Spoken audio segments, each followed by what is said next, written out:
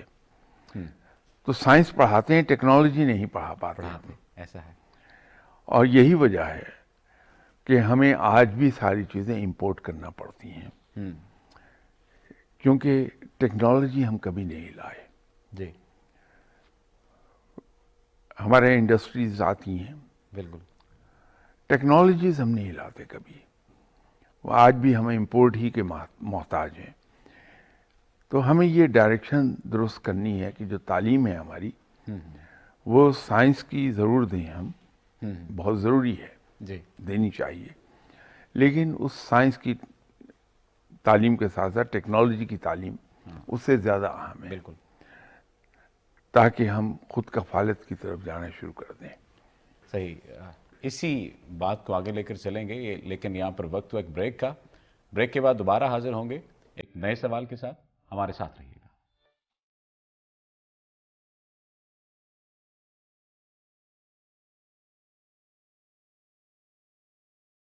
Welcome back. Programme دیکھ رہے ہیں آپ علم و دانش. میں آپ کا میزبان صفدر علی ہوں، اور آج ہمیں ساتھ حاصل ہے سید سرفراز شاہ صاحب کا. شاہ صاحب، بریک سے پہلے ہم علم کی ترویج کی بات کر رہے تھے اور ایسے علوم کا ذکر کر رہے تھے جن کے ذریعے سے معاشرے کو بہتر کیا جا سکے، معاشرے کی تعمیر کی بات کی جا سکے. پروگرام کے آغاز میں نے یہ سوال کیا تھا کہ نوجوان نسل تذبذب کا شکار ہے، ڈپریشن کا شکار ہے. اس کے جواب میں آپ نے فرمایا کہ بنیادی طور پر خواہشات کا پھیلاؤ ہے اور پھر ہم ویسی تعلیم حاصل نہیں کر پا رہے. ہم نے یہ دیکھا ہے نوجوان نسل میں وہ تحریک بھی ختم ہوتی جا رہی ہے. اگر خواہش پیدا ہوئی ہے تو اس خواہش کو حاصل کرنے کے لیے کچھ نہ کچھ تو دوڑ لگائے، کچھ نہ کچھ تو محنت کرے. وہ محنت کا جذبہ بھی ختم ہو گیا ہے. اس محنت کے جذبے اور اس تحریک کو پیدا کرنے کے لیے کیا کیا جانا چاہیے؟ بات پھر وہیں واپس چلی جائے گی کہ جب تک کہ ہم بالکل ابتدا سے ہی صحیح. بچے کو یہ نہیں سکھا پائیں گے کہ کوئی چیز بغیر محنت کے حاصل نہیں ہوگی. یہ لوگ جن کو آج ہم اتنے عروج پر دیکھ رہے ہیں، اس کے پیچھے ان کی عمر بھر کی محنت ہے. ایک زمانے میں پرائیویٹ سیکٹر میں جاب کر رہا تھا. ان کے جو اونر تھے اس بہت بڑی انڈسٹریز، اور آج بھی بہت بڑا ادارہ ہے، ملٹیپل انڈسٹریز اس ادارے کے ماتحت کام کر رہی ہیں. صحیح. ان کے صاحبزادے امریکہ پڑھنے گئے ہوئے تھے، واپس آئے. اب ظاہر ہے کہ یہ 1970 کی بات ہے. اس وقت ملٹی بلینئرز فیملی تھی. پھر ان میں ایک صاحب تھے، ان کو سر کا خطاب بھی ملا ہوا تھا اور انہیں اعزاز حاصل تھا کہ بامبے شہر میں ٹیلی کمیونیکیشن نظام انہوں نے کیا تھا. تو اتنی بڑی فیملی ہونے کے باوجود ان کے جب صاحبزادے پڑھ کے آئے تو انہوں نے اپنے اکاؤنٹس کے آدمی کو بلایا اور اسے کہا کہ یہ میرا بیٹا ہے، لیکن اس کو اکاؤنٹس میں لے جائیے، ان کی ٹریننگ کیجیے، اور ٹریننگ کے دوران یہ میرا بیٹا نہیں ہے، یہ صرف ایک انٹرنی ہے. صحیح. ان صاحب نے ہی میڈ شور کہ اپنے بیٹے کو ان کے ایز انٹرنی ہی ٹریٹ کیا جائے ادارے میں. تو وہاں ان کی ٹریننگ کرائی، اور اس کے بعد ایک بڑی کیمیکل انڈسٹری ان کے بیٹے کے حوالے کر دی کہ آپ اسے چلائیے. تو انہوں نے چلائی، بڑی سکسیسفلی چلائی. یہ جو ایک پہلو ہے جو ہمارے یہاں ہمارے بھائی ہیں، میمن برادری ہے، ان میں آپ کو یہ عام طور پر جو آغا خانی بھائی ہیں ہمارے، ان کی یہاں چیز ملے گی کہ اپنے بچے کو وہ آتے ہی ڈائریکٹر کی کرسی میں نہیں بیٹھنے دیتے، بلکہ نیچے سے ٹریننگ کروا کے اس کو لے کر آتے ہیں. انڈکشن پروگرام ان کا بڑا کمال کا ہے کہ وہ گیٹ کلرک سے شروع ہوگا اور ٹریننگ کرتا کرتا ڈائریکٹر کی سیٹ پہ آ کے بیٹھے گا. صحیح. نتیجہ یہ ہے کہ اس کی فاؤنڈیشنز بڑی مضبوط ہوئی ہوتی ہیں. تو ہمیں اپنے یہاں یہ نظام لانا پڑے گا کہ جب ہم شخصیتوں کو نام لیتے ہیں تو ساتھ یہ بتا دیں. آج اگر کوئی نام لے، ہمارے موجودہ پرائم منسٹر ہیں عمران خان صاحب، جی. وہ ایز پرائم منسٹر کامیاب ہیں یا نہیں، یہ ایک علیحدہ بحث ہے، اس کو چھوڑ دیجئے. جی. لیکن یہاں تک پہنچنے میں انہیں 26 سال لگ گئے. بالکل ایسا ہے. تو جب ہم یہ کہتے ہیں کہ عمران خان پرائم منسٹر بن گئے اس ملک کے، جی. تو اسے ضرور ہم ہائی لائٹ کر دیں کہ ہی ٹک 26 ایئرس. تو ان کو بڑی مشکلات سے گزرنا پڑا ہے. جب ہم یہ کوالیفائی کر دیں گے بات، تو سننے والے کے ذہن میں پرائم منسٹر بننے کا تو خیال آئے گا، لیکن ساتھ یہ ہوگا کہ اس کے لیے مجھے 26 ایک سال. لمبی جدوجہد چاہیے ہوگی. ہاں. تو ایک سیکرٹری کو دیکھتے ہیں ہم لوگ جی. کہ فیڈرل سیکرٹری ہے، تو ہمیں ضرور یہ بچے کو بتا دینا چاہیے کہ جن سیکرٹری صاحب کو آپ دیکھ رہے ہیں فل آف اتھارٹی، ٹھاٹ باٹ، ہاں جی. یہ ایک دن کا قصہ نہیں ہے، یہ 32 سال کی محنت ہے. محنت ہے. ایسا ہے. اور اس سے پہلے جو سی ایس ایس کے ایگزام ہے اس کے لیے جو محنت ہے وہ اس کے علاوہ ہے. تو جب ہم یہ کوالیفائی کرتے چلے جائیں گے بات کو، تو اس سے پھر دیکھنے والے بچے کی نظر میں یہ ہوگا کہ مجھے وہاں پہنچنا ہے. اس کی وہ خواہش ضرور پیدا ہوگی کہ مجھے اس لیول پر آنا ہے، لیکن اس کے لیے مجھے ایک لمبے عرصے کی جدوجہد میں سے گزرنا ہے. صحیح. یہ ہم نہیں کر پاتے. صحیح. پروگرام اپنے اختتامی حصے کی جانب گامزن ہے. چاہے والدین ہوں چاہے اساتذہ ہوں، ہم خصوصی طور پر والدین کی بات کر لیتے ہیں. پیرنٹنگ میں ہمیں صرف اور صرف جیتنا سکھایا جاتا ہے. آپ بھی جانتے ہیں، میں بھی جانتا ہوں. تو کیا پھر ہمیں پیرنٹنگ بھی سیکھنے کی ضرورت ہے، اور یہ کیسے سیکھیں گے؟ یہ تو ایک مکمل زندگی کا سائیکل ہے. صحیح. جو آج کا بچہ کل کا پیرنٹ ہوگا. جی. تو جب تک کہ ہم آج کے بچے پر توجہ نہیں دیں گے، کل کا اچھا پیرنٹ پیدا نہیں ہوگا. ہاں جی. ہمیں شروع سے ہی سکھانا چاہیے کہ آپ ناکامی کو ایکسیپٹ کیجئے ود اے اسمائلنگ فیس، اور کریڈٹ جس کا ہے اس کو دے دیجئے. میں گورنمنٹ کے لیے کام کر رہا تھا جب، اس زمانے میں ہمارے ایک ٹیچر تھے، باس تھے. الحمدللہ وہ آج بھی سلامت ہیں، اور اللہ تعالیٰ انہیں لمبی عمر عطا فرمائے. آمین. میرا ان کے بارے میں جو میری رائے ہے، وہ باس سے زیادہ استاد تھے. یہ بہت بڑا حسین اتفاق ہوتا ہے اگر آپ کو باس سے زیادہ استاد مل جائے. مجھے دوبارہ ایسا باس ملا نہیں. وہ آج کل ان کی ایج خاصی ہے، اراؤنڈ 97، لیٹ 90s میں ہے، لیکن اب بھی وہ گرمیوں میں کینیڈین یونیورسٹیز میں لیکچر وغیرہ دیتے ہیں. ایک میٹنگ میں ہمارے ایک ساتھی تھے، انہوں نے بجائے کریڈٹ اپنے سبارڈینیٹ کو دینے کے خود لینے کی کوشش کی. تو ان کا نام ہے ایس ایم نقی. جی. تو نقی صاحب نے ان کو براہ راست کچھ نہیں کہا. تھوڑی دیر ادھر کی باتیں کرنے کے بعد میٹنگ کے اندر ایک قصہ سنایا، اور وہ قصہ سن کے I learned a lesson of my life. فرمانے لگے کہ ایک سیکنڈ ورلڈ وار میں محاذ بہت گرم تھا، تو وہاں جو لوکل کمانڈر تھے انہوں نے اپنے کمانڈر کو وائرلیس میسج کیا کہ میرے اوپر دشمن کا دباؤ بہت بڑھ گیا ہے، جی. مجھے پسپا ہونے کی اجازت دی جائے کہ یہ پریشر انبیریبل ہے. تو ان کے کمانڈر نے انہیں کہا کہ آپ نے اتنی دیر برداشت کیا پریشر، صرف آدھ پون گھنٹہ اور برداشت کر لیجئے، میں آپ کو کمک بھیج رہا ہوں۔ فوری طور پہ ایک بٹالین کمانڈر کو بلا کے انہوں نے حکم دیا کہ فلاں محاذ پر پریشر بہت بڑھ گیا ہے، تو آپ امیڈیٹلی جائیے اور جا کے ان کو ری انفورس کر دیں اور فوری طور پہ نکل جائیے۔